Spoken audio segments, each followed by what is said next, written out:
Mengapa dia merasakan kelemahan? Pernahkah Anda mengalami pengalaman di mana ketertarikannya seakan lenyap dan Anda tak tahu alasannya? Suatu hari, dia begitu hangat dan tersenyum, dan keesokan harinya, Anda hanya dibalas tatapan dingin, pesan teks yang tak kunjung datang, dan sederit alasan. Bagaimana jika masalahnya bukan sesuatu yang Anda katakan, melainkan sesuatu yang Anda ungkapkan diam-diam? Intuisi seorang wanita sangat peka untuk mendeteksi kelemahan. Bukan kelemahan yang Anda tunjukkan di saat-saat rentan, melainkan kelemahan yang berteriak, "Aku tak punya kekuatan inti." Dan begitu dia melihatnya, mustahil baginya untuk mengabaikannya. Hari ini, kita akan mengungkap 7 perilaku diam yang menunjukkan kelemahan seorang wanita. Perilaku yang secara sistematis menghancurkan daya tarik, rasa hormat, dan koneksi. Simak terus sampai akhir, karena saya akan berbagi perubahan pola pikir sederhana yang dapat langsung mengubah kelemahan menjadi kekuatan magnetis, tanpa Anda harus mengubah jati diri Anda. Mari kita mulai. Pendahuluan apa yang akan Anda pelajari. Tanda 1. Anda terlalu sering meminta maaf. Izinkan saya mengajukan pertanyaan kepada Anda. Apakah Anda mendapati diri Anda mengucapkan maaf untuk hal-hal yang bahkan bukan kesalahan Anda? Apakah Anda meminta maaf hanya untuk menjaga kedamaian yang rapuh? Inilah kenyataannya. Meminta maaf secara berlebihan bukanlah bentuk kerendahan hati, melainkan tindakan menghapus diri sendiri. Ketika seorang wanita melihat seorang pria terus-menerus meminta maaf, ia menafsirkan satu pesan tersirat. Dia lebih takut akan ketidaksetujuan saya daripada komitmennya pada kebenarannya sendiri. Bayangkan situasi di dunia nyata. Dia mengabaikan pendapat Anda selama diskusi. Anda tidak setuju, tetapi kemudian Anda dengan cepat berkata, "Kamu benar. Maaf." Hanya untuk menghindari ketegangan.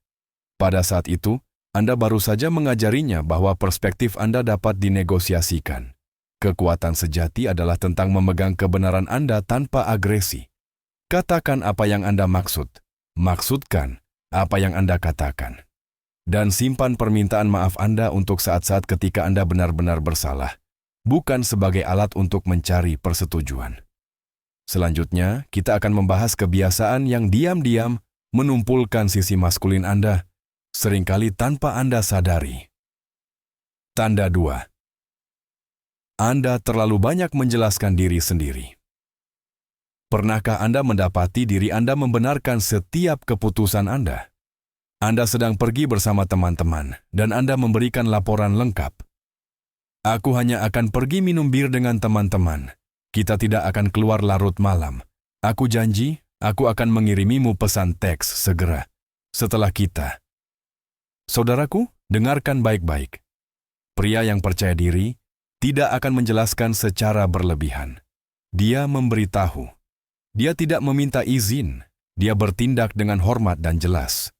Ketika Anda memberikan terlalu banyak penjelasan, yang sebenarnya dia dengar adalah, "Aku tidak mempercayai penilaianku sendiri. Jadi aku butuh kamu untuk memvalidasi pilihanku."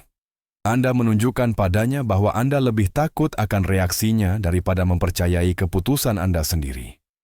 Itu adalah tempat yang berbahaya untuk beroperasi. Pria yang kuat bergerak dari tempat yang penuh niat, bukan dari tempat yang penuh kecemasan. Selanjutnya, kita akan mengungkap sifat yang diam-diam berbisik, "Aku tidak cukup baik." Dan dia bisa merasakannya saat itu muncul. Tanda 3. Anda mencari kepastian terus-menerus. Apakah kamu masih mencintaiku? Apakah kamu yakin aku tidak membuatmu kesal? Apakah semuanya baik-baik saja? Apakah pertanyaan-pertanyaan ini terdengar familiar? Memang, tidak ada yang salah dengan menanyakan kabar pasangan Anda. Namun, ketika hal itu berubah menjadi pola ketergantungan emosional, ketertarikannya pada pasangan akan padam lebih cepat dari yang Anda bayangkan. Tanda 4. Anda memprioritaskan. Dia daripada diri sendiri, Anda membatalkan sesi olahraga hanya untuk bersamanya. Anda mengesampingkan tujuan Anda sendiri untuk mengirim pesan teks kepadanya sepanjang hari. Anda mulai kehilangan jati diri dalam upaya putus asa untuk memenangkan hatinya. Kedengarannya romantis, bukan? Namun, inilah kebenaran yang sulit. Ketika seorang pria mengorbankan dirinya untuk menyenangkan seorang wanita, pada akhirnya, wanita itu akan membencinya. Mengapa? Karena Anda telah menempatkannya sebagai tujuan utama Anda, alih-alih menjalani tujuan Anda sendiri bersamanya. Tanda 5. Anda menghindari konflik dengan segala cara. Dia melakukan sesuatu yang benar-benar mengganggumu, tetapi kamu memutuskan untuk tetap diam. Apakah itu terasa familiar? Memilih untuk menghindari konflik tidak menjadikanmu pria yang damai. Itu justru menjadikanmu pria yang pasif. Ketika kamu menghindari percakapan yang penting dan sulit hanya untuk menjaga perdamaian, kamu mengajarinya bahwa kamu tidak mampu memimpin, tidak mampu melindungi, dan tidak akan teguh pada pendirianmu. Tanda 6. Kamu terlalu cepat membagikan emosi. Mari kita perjelas, bersikap terbuka secara emosional bukanlah tanda kelemahan, namun mengungkapkan emosi tentu saja merupakan tanda kelemahan. Menceritakan semua ketakutan terdalammu, trauma masa lalu, dan rasa tidak aman pribadimu tepat di awal hubungan mungkin terasa seperti ikatan yang mendalam. Tanda 7. Kamu menunggu dia melakukan segalanya. Kamu menunggu dia mengirim pesan pertama.